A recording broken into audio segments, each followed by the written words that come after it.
यमुना भक्तों, कल आपको बलराम जी की कथा सुनाई थी। युद्ध की तैयारियां देखकर बलराम जी तीर्थाटन को निकल गए। नैमिषारण्य में उनको खबर लगी।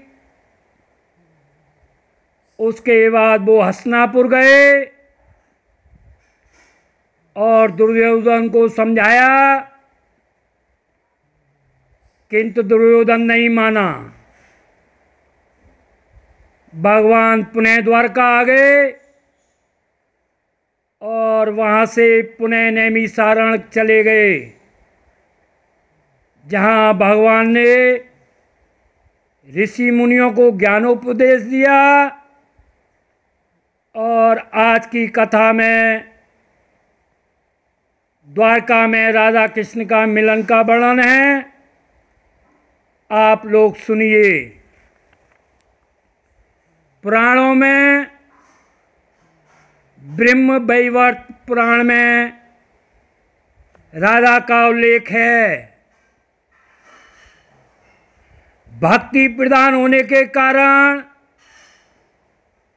ग्रंथ में राधा को कृष्ण की सहचरी बताया है। साध्वी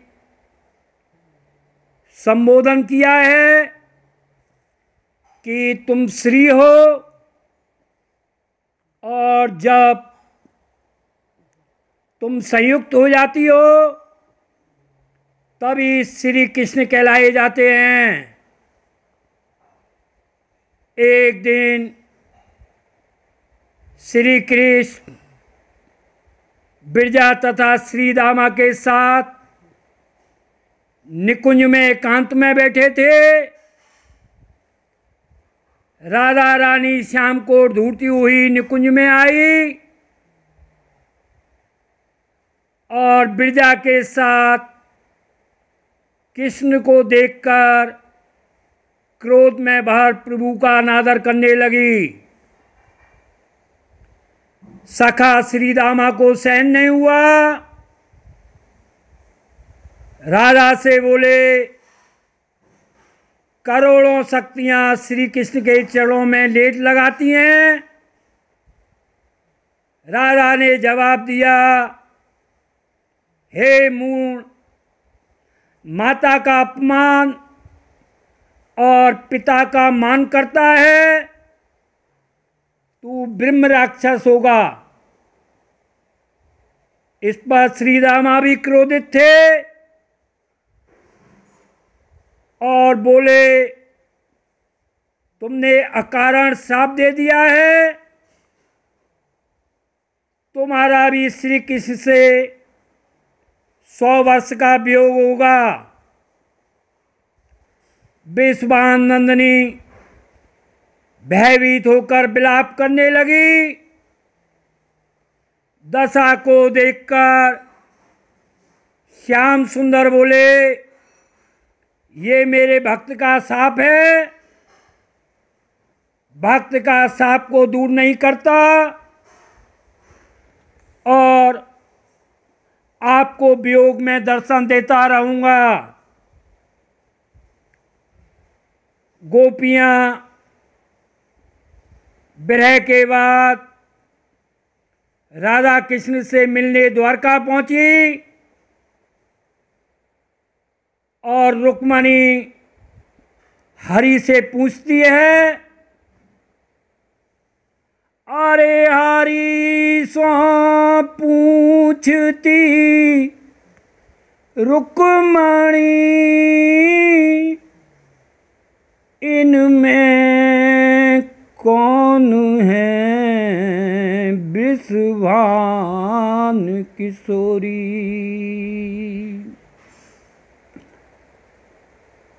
एक बार दिखलाओ तुम अपने बालापन की जोरी। जाके हेतु निरंतर लीने, डोलत ब्रिज की खोरी। अत आतुर है गाय चरावन, जाते पर धर चोरी। और रचते सेज सजा कर उनकी, नभ पल्लव पुट तोड़ी। बिनु देखें ताके मन तरसे, छिन बीते जुग कोरी। हम सोच सुख कर भर लोचन, अंतर प्रीत न थोरी। आप रुक्मणी जी कृष्ण से पूछते हैं कि इनमें राधा कौन सी है। तब कहते हैं भूजत है रुक्मणी,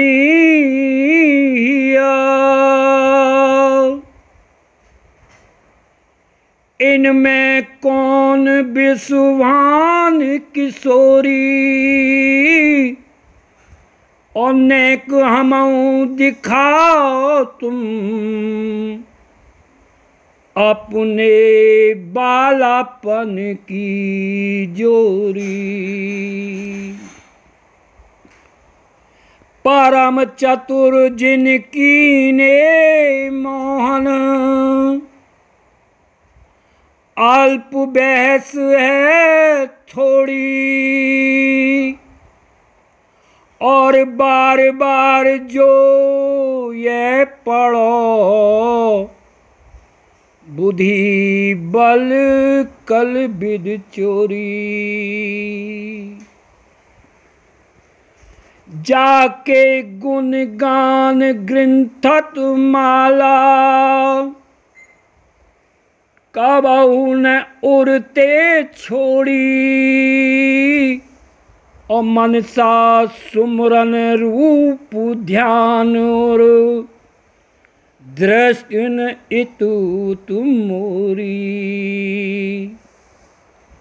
बैलख जोवत वृंदावन में ठाड़ी, नील बसन तन गोरी।